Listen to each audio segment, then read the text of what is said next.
افغانستان کې ټولنیز ژوند او ټولنیز اړیکې مخ په بدلېدو دي. په غزني کې یو شمېر ځوانان په دې موخه په بایسکلونو ننګرهار ته راځي چې د دوستۍ او د سولې پیغام ورسوي. په هیواد کې روانه جګړه او دغه ترینګلی حالات له یوې خوا د دوی هغه فکر چې غواړي ټول افغانان سره ونښلي، ټول افغانانو ترمنځ اړیکې جوړې کړي، له بلې خوا جګړې ته هم ځورېږي. اندېښنه یې دا ده تر کومه به جګړه دوام وکړي. د دغه حرکات نه وړاندې د سولې ولسي حرکات پلي مزل پیل کړی و. هغوی هم همدغه موخه وه چې په افغانستان کې سرتاسري سوله راشي، خو دوی هم په نوې هیله، په نوې فکر بایسکل ته پیډل ورکړی او ننګرهار ته رارسېدلي. د دغه ځوانانو څخه سمیع الله مومند، عبدالله افتخاري، محمد اسلام جرات، صفی الله احمدی، رامین، مرتضی رحیمی، سمیع الله مرادی، محمد کاظم فخیری، محمد اکبر نیازی، خالد مومند، سمیع الله مومند. دا هغه ځوانان دي چې دوی په بایسکل ننګرهار ته نن را رسېدلي دي. له دوی سره به خبرې کوو چې هدف یې څه و له دغه حرکته او څه غواړي. له موږ سره په نننۍ خپرونه کې به په دې پوه شئ. زه شمس الرحمن شمس یم. پیل به له محترم سمیع الله مومند صاحب نه وکړو. مومند صاحب، لومړی کې تاسو نه اورو چې ستاسو دغه حرکات چې تاسو پیل کړ، هدف مو څه و؟ تاسو څه غواړئ له دغه حرکت نه؟ موخه مو څه ده؟ بسم الله الرحمن الرحیم. از همه پیش خودم معرفی کنم. مهربانی. سمیع الله مومند هستم، یکی از باسکل سوارای ولایت غزنی، مسئول باسکلرانی مومند. دیر خوب. البته ما این حرکت کردیم، تیم 9 نفری بودیم و یگانه خواست ما، یگانه توقع امی سفر ما که بود پیام دوستی، پیام همپذیری، پیام صلح بود. و ما 9 نفر که به جمله همه اقوام، همه برادر یک جا دولت غزنی، این سفر را ما راه اندازی کردیم به ولایت ننگرهار که مسیر را ولایت میدان وردک، کابل، ولایت لغمان و ننگرهار است که با مساحت 360 کیلومتر راه بود. ما خواستیم که این راه را با یک پیام دوستی، یک پیام صلح و یک پیام همپذیری آغاز کنیم. ډیره مننه. محترم عبدالله صاحب افتخاري، له تاسو اورو چې تاسو په دغه لاره کې څه ولیدل، څه درته نوي و؟ تاسو میدان وردګ ولایت ته هم لاړئ، دا د ننګرهار ته هم راغلی، کابل ته هم لاړئ، هلته مو څه نوي ولیدل؟ څه شی درته نوي و؟ بسم الله الرحمن الرحیم. با آنکه پیش از اینکه سوال شما را ما جواب بگم، مهربانی، یک تشکری خاص از مردم ننگرهار کنم. واقعا مهمان نوازی کردن، لطف کردن در حق ما، پذیرایی خوبی شدیم ما از مردم ننگرهار. از والی صاحب محترم تشکر، واقعا ما را مهمان نوازی خوبی کردن. بله. آمدیم روی سوال شما. بله. ما هدف سفر ما پیام دوستی و صلح بود که ما از ولایت غزنی حرکت کردیم. در مسیر را با مردم های خیلی خوب، با هر کسی ما را میدید خیلی رویه خوبی بر ما میکردم، حتی بوتلا یاو میدادن. از ولایت میدان وردک تیر شدیم، به ولایت کابل رسیدیم. ولایت کابل هم تشکر از رئیس فدراسیون بایسکلرانی، از آمریت المپیک افغانستان، واقعا اینا ما را همراهی خوبی کردن، پذیرایی خوبی کردن. بعد از آمدیم ولایت لغمان، یک تشکری خاص از رئیس آمر المپیک لغمان کنم که واقعا زحمت کشیده بود، آمده بودن سر سرک، از ما تو پذیرایی خوب کردن. از هموطنای عزیز خود تشکر کنم که واقعا به مسیر را ما را میدیدن، با یک انگیزه خوب، با یک همپذیری خوب از ما پذیرایی میکردن. حتی دوستای را ما در راه دیدیم، موترهای خود استاد کردن، ما کمکایی کردن، حتی کمک نقدی کردن، برای ما پول دادن. تشکری خیلی زیاد میکردن. ما گفت شما پیاوران صلح هستین، کسانی هستین که دوستی را بین ولایت‌های همجوار رابطه ها را نزدیکتر میکنین. بالاخره رسیدیم به ولایت ننگرهار. دیروز ساعت 5:30 بجه بود که ما در ولایت ننگرهار رسیدیم و پذیرایی خوب شدیم از در ولایت ننگرهار هم. انشالله اگر کدام هماهنگی شوند، دولت همکار باشند، ما بتانیم که ولایت‌های دیگر هم سفر کنیم، بیرون از افغانستان، کشورهای خارجی هم بریم. ډیره مننه پلان مو شته دی چې نور هم لاړ شئ مخې ته انشاءالله ډیره مننه. انشاءالله. محمد اسلام جرات تاسو سره دغه فکر څنګه پیدا شو ملګرو سره څنګه په لاره کې ګواښونه خطرونه د دې ونه ډار شوئ او بایسکل مو راواغسته تاسې څه اندېښنې ملګرو لرلې او که نه؟ بالکل په لومړي سر کې تاسو ته او ملګرو ته سلامونه وړاندې کوم. واقعا دغه خطرونه موږ په ځان منلي وو. سمیع الله مومند د موږ توقیفتان دی دغه پروګرام یې راندازي کوو چې موږ باید نورو ولایتونو ته سفر ولرو او یو دوستۍ او د سولې پیغام ورسوو. نو موږ دا خطرونه ټول په مخ کې لرل، هلکان کوشش کوو ټولو زحمت وایستو. نو موږ دا یو پروګرام په شخصي لګښت سره له غزني نه جلال آباد ته پورې راندازي کوو او موافقانه تر اوسه پورې راورسېدو. سفر مو څومره وخت ونیوه؟ لکه مثلا له کومې ورځې نه مو شروع کړې ده؟ شنبې په ورځ باندې موږ له غزني نه په 8:20 دقیقې باندې حرکت وکوئ. میدان وردګ ته کله ورسېدئ؟ میدان وردګ ته په 11:30 بجې ورسېدو. بعد له هغو نه کابل ته مې حرکت وکړ تر اولمپیکه پورې 3:30 بجې باندې موږ کابل مرکزي دفتر ته لکه دا د سړکونو کیسه به هم طبعا بایسکل خو ډېر سخت وي او چلول هم ډېر سخت وي، نو طبعا تاسو به دا سړکونه ځینې کې خام وي، ځینې کې به پاخه وي، ځینې کې به ستونزې داسې څه مشکلات بایسکل خراب شي بیا مو څه کول؟ طبعا موږ مکمل هغه ابتدایي لوازم را سره اخیستي وو، که د پنچري وو که نور کوم تخنیکي هغه وو، بیلونه اضافه وو را سره او د موږ دوه همکاران دي په دغه بخش کې ماهرین دي یعنې کار کوي. نو هغوی خامخا لار کې پنچري وه، ګډوډي وه کې بس ټیرونه خرابېدل او ټولو را سره موږ امکانات آمادګي ورته نیولې وه. او دغه د لارې سربیره د شپې مسله کله راځي که نه؟ نو تاسو شپې سره به هم مخ شوې، شپې سره مو څه کول؟ چېرته مو شپې وکړلې؟ شپه موږ لومړۍ شپه کابل ته راورسوله او مې تربیتي بدني کې شپه وه همالته.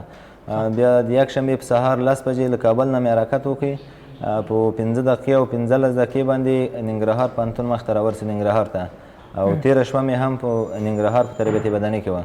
ښه، ولسونو ملاتړ څنګه و؟ کله یې لیدلی ځوانانو ماشومانو لویانو څه یې درته ویلې؟ ستاسو د حرکت ته یې څنګه کتل؟ د هغوی نه موږ مننه کوو، واقعا موږ ته یو جرأت راوبخو، موږ خوشحاله کړو، تشویق یې کړو په هر لاره کې چې موږ راتلو د خلکو د تشویق او له ګورودنۍ رغلا سره مخامخ وو. دوی نه موږ زیاته مننه کوو، واقعا موږ یې تشویق کړو، موږ ته یې روحیه راوبخله چې په آینده کې نور سفرونه ولرو او خلکو ته یې دوستۍ پیغام ورسوو. ډېره مننه. مومند صاحب له تاسو اورو چې دغه فکر تاسو شروع کړ چې تاسو به ځئ دغه پیغام رسوئ چې ټول افغانان یو ورونه دي، ټول ولایتونو ترمنځ فاصله نشته ده، زړونو کې دوی سره نږدې دي. له بلې خوا مو د سولې غږ هم پورته کړ چې که چیرې تاسو سوله وکړئ شي ستاسو دغه قدمونو له برکته د جګړې ښکېلې خواوې ورته پام وکړي. آیا باوري یې د نورو حرکتونو ته په کتو ستاسې دغه حرکت به نتیجه ورکړي؟ در فعلا شرایط ما یگانه خواست تمام ولایت ها بدون غزنی یعنی تمام ولایت های افغانستان یگانه خواستشون نیست صلح باشه، دوستی باشه و همپذیری باشه و ما خواستیم که امی پیام از طریق ورزش به پیش ببریم و یگانه خواست ما همیشگی همی بوده که صلح باشه، صلح بیاید و صلح داشته باشیم، چون افغانستان در فعلا شرایط به صلح نیاز داره و انشالله ما امیدوار هستیم که صلح بیاید. صلح یگانه خواست مردم افغانستان است. حال چی فکر میکنید در بین ولایت ها دوستی است؟ شما دیدین چی برداشت دارین؟ دوستی است اما دوستی که وقت یعنی سابق بود حالا نیست. چرا؟ علتشون چیست؟ حالا نیست چون مردم افغانستان 40-50 سال جنگ دیده، همه از یکی دیگر جدا شده، پراگنده شده. وقتی که پراگنده شد باید دست به دست هم دهیم افغانستان رو جور کنیم. می گپا ای قوم پرستی و دیگه ای گپا را کنار بذاریم، دست به دست هم دهیم. کل ما یک ملت هستیم. بله دقیقاً. یک ملت هستیم، باید افغانستان رو کل ما شما بسازیم.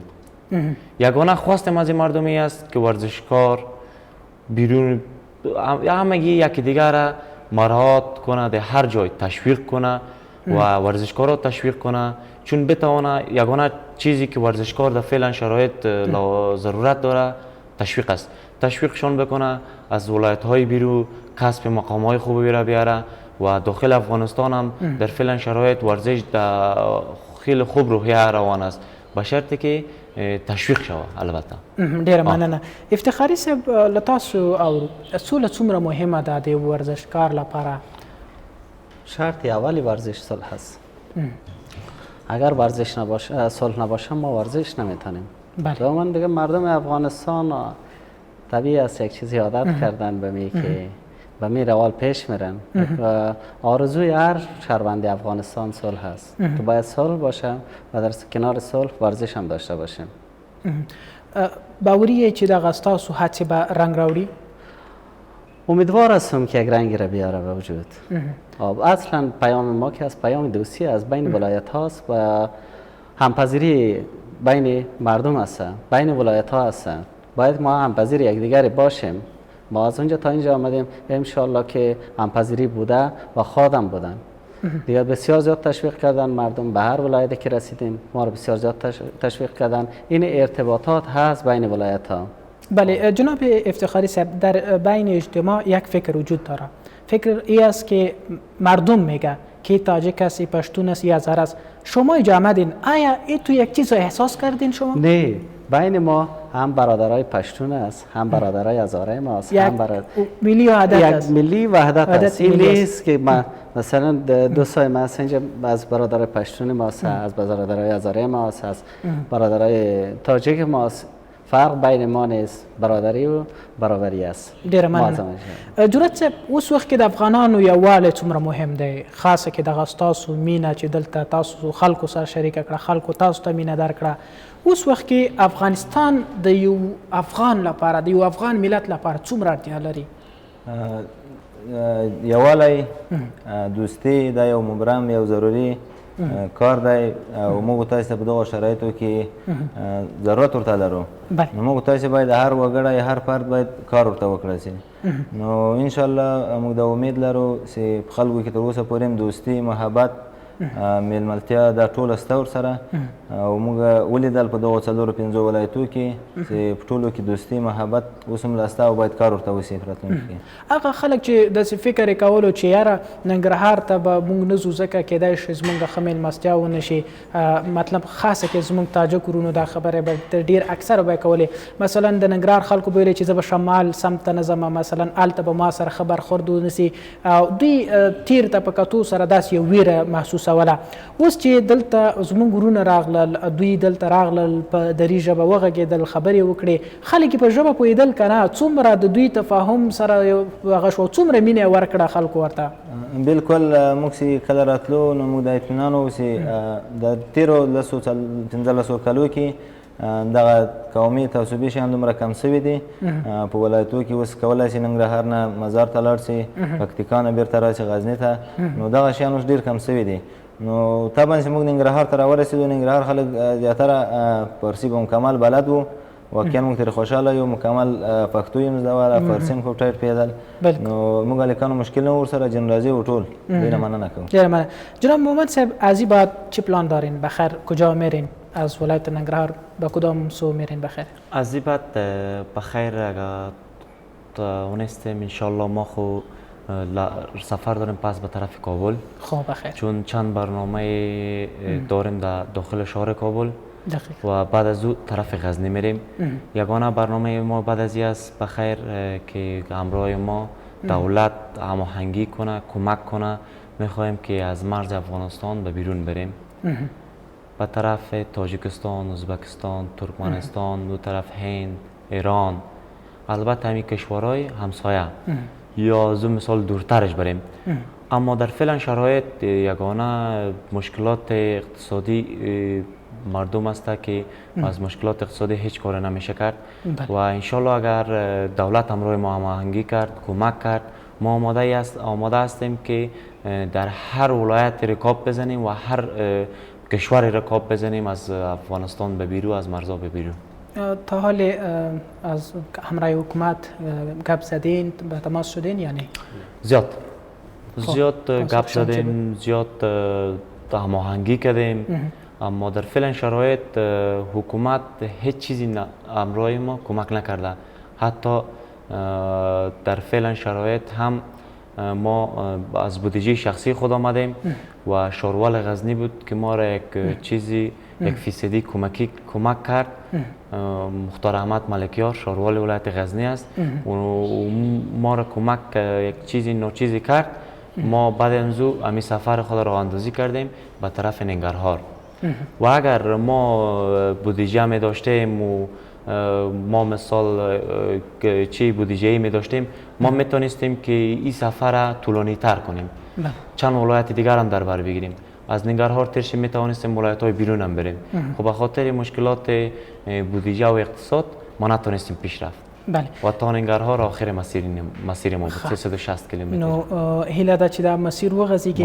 افتخاري صاحب یو بله مسله چې ډیره مطرح کیږي هغه د مالی مصارف او ستاسو په شخصي لګښت راغلی دا یو غټ احساس ده چې تاسو د خپلو هیوادوالو لپاره یو قرباني ورکوئ.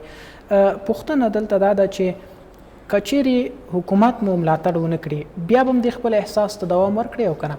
انشالله اگر دولت باز هم بر ما کمک نکنه ما باز هم به چی خود ادامه میتیم. انشالله که دولت هم کمک میکنه، مردم بسیار زیاد همکاری میکنه که ما به هر شرایط به هر جایی که میرسیم همین مردم است که ما هستیم. اگر مردم نباشه باز هم ما نمیتونیم که رکاب بزنیم. ولی مردم خیلی احساس خوب دارن. ما دوستای را دمی سفر خود دیدیم که حتی موتر خود استاد کرد. بله. پول برای ما داد. چیزی ما از فعلا دواسط سرک هستیم، چیزی ما نداریم، فقط شما پول بگیرین خودتان مصرف کنین بخرین براتان. احساس وطنهای خود درک میکنیم. واقعا ما را جای افتخار دادن و افتخار دادن تا این قسمت را که تا اینجا آمدیم. دغه په هیواد کې روانه جګړه د هر ورځ وژنې هر ورځ انفجار جګړه څومره ځورېږي کډوال سو څوک د جګړو له امله څوک د نورو عواملو له امله څومره دردېږي دغه حالات ته په کتو؟ والا افغانستان از این سال نیست که جنگ باشه. افغانستان 40 سال است که در داخل جنگ های هستن و هر روز این جنگ باعثی میشه دل سرد میشیم از ورزش خود، از کارکردهای خود، از همین حرکت‌هایی را که ما میگیریم هم دل سرد میشیم و امیدوار هستم یک روز در افغانستان یک صلح سرتاسری بیایم.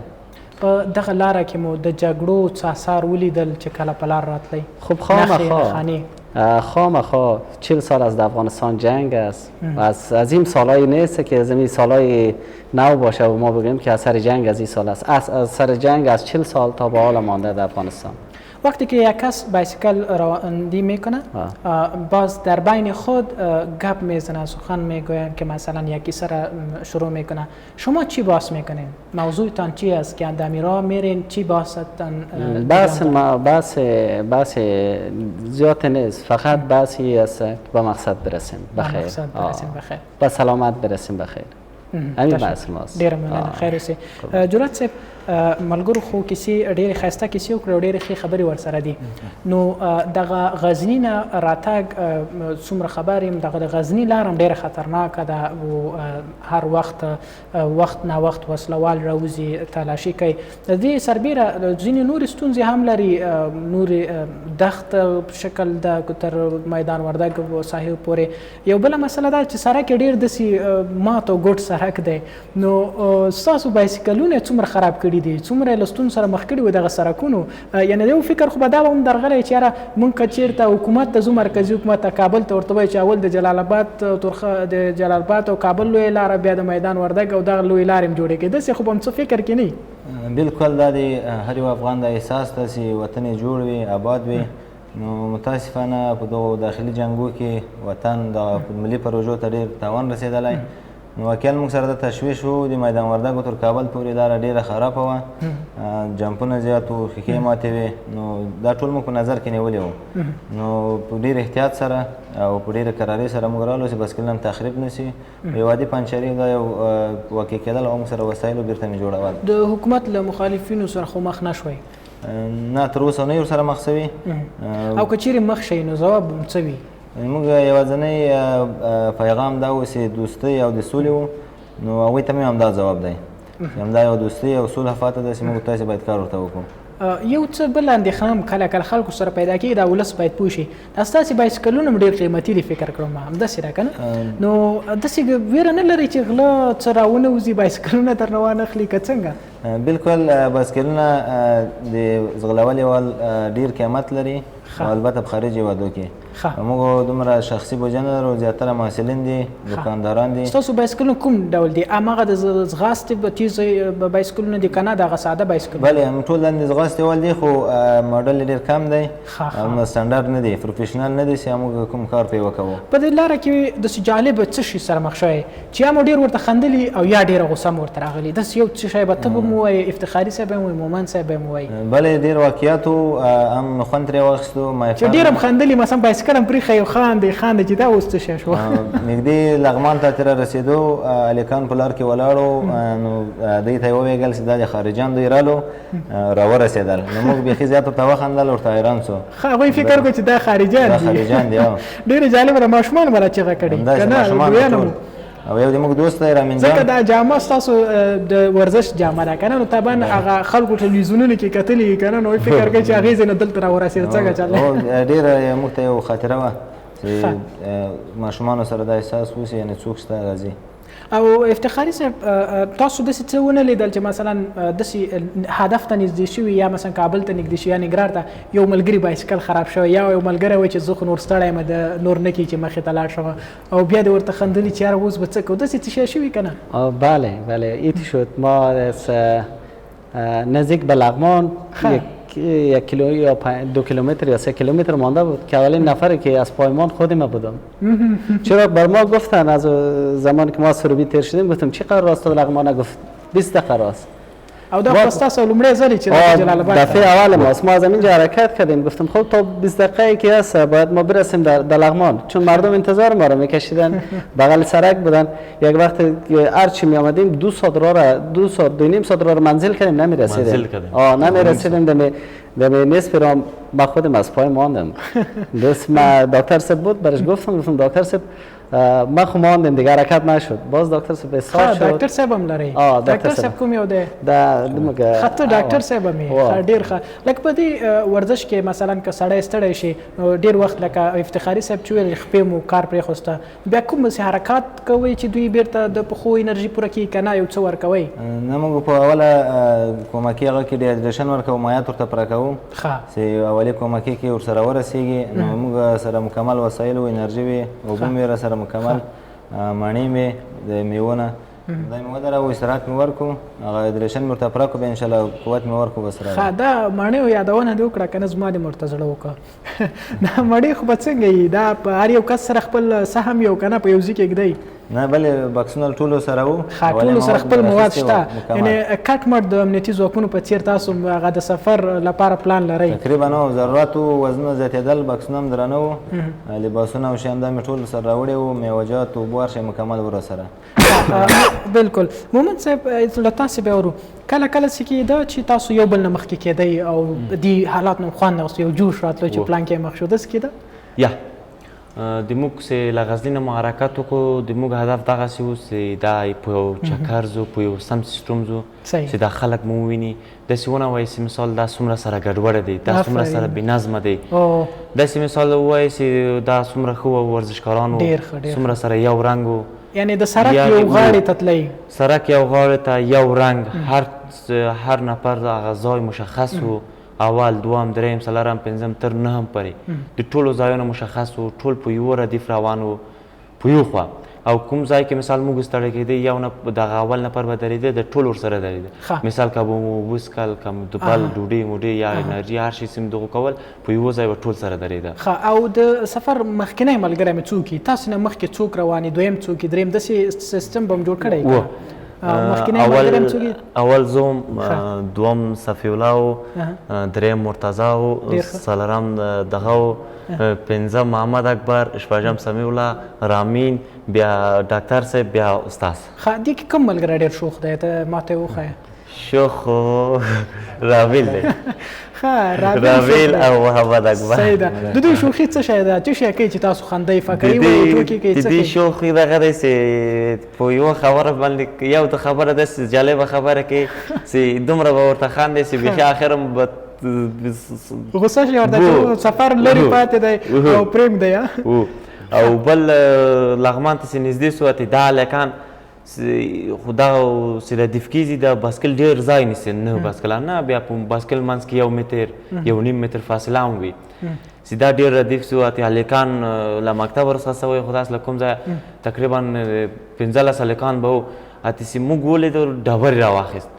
ما لو هلک ونولې اتې شا دغه استاد دغه شاته په ډبرې ویستلې هم ورته غوسه سوم هم ما ورته ویل دا څنګه څومره دا جالبه خلک دي چې دلته نه پوهېږي یعنې بې فرهنګه دی یعنې دا خلک چې ویني داسې نادیدان نه دي دا کارونه کوي چې ته وایې بیخي دا رسم و رواج باندې بلد نه دی او په ډبره ویستلې یعنې دا ډېره سخته ده واقعا کوچنیانو اتې نه پوهېدل چې دوی سره ولید خو د موږ سرعت ډېر زیات و بیا ترې مو منډه وکړه نو منډه کې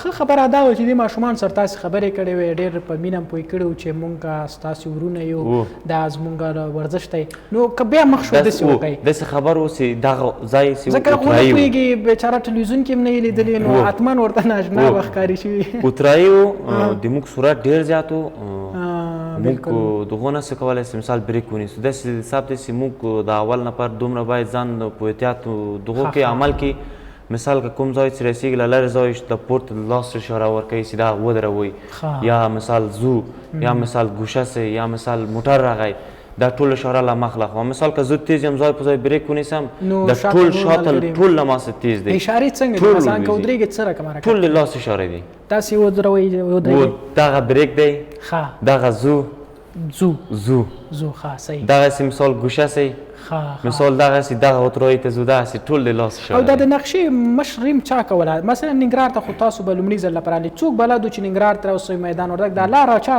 که داسې توکل په خدای و افتخاري صاحب بلد و دا ټول لار بلد و یعنې دا نقشه کې لیدلې وو دغه لارې چې په داسې به ځو دغه یو څیز ته زه ډېر اندېښنه کې یم چې زه نه پوهېږم تاسو څنګه راغلي یئ دا مای پارک کې تاسو څنګه راغلي یئ مایپر با بایسکل‌های خود آمدیم با بایسکل پایین شدیم هیچ مشکلی هم برای ما ایجاد نکرد چون ردیف ما منظم بود قطارهای ما منظم بود همین کسی که راهنمایی میکرد و نفر آخر بودم گاهی وقت اونجا راه بندی میشه باز نه باز راه بایسکل بند نمیشد چون هرچی که راه بند میشد سر بر بایسکل راه بند نمیشه ما منظم از همونجا ردیف کردگی آمده بودیم کنترل گروه پیش سمیولا جان بود و آخر گروه ما بودم به خاطر که کسایی که میماند یا کار میداشت یا بایسکلش خراب میشد من در آخر بودم همونجا که سات میشدم باز دیگه که متوجه میشد که من نیستم باز کلان بریک بگرفتن یک جای میشدیم باز بایسکل چیزایش جور میکردیم ښه ډېر ښه جرأت صاحب وروستۍ پوښتنې به کوو او راټولو به دغه ملګري به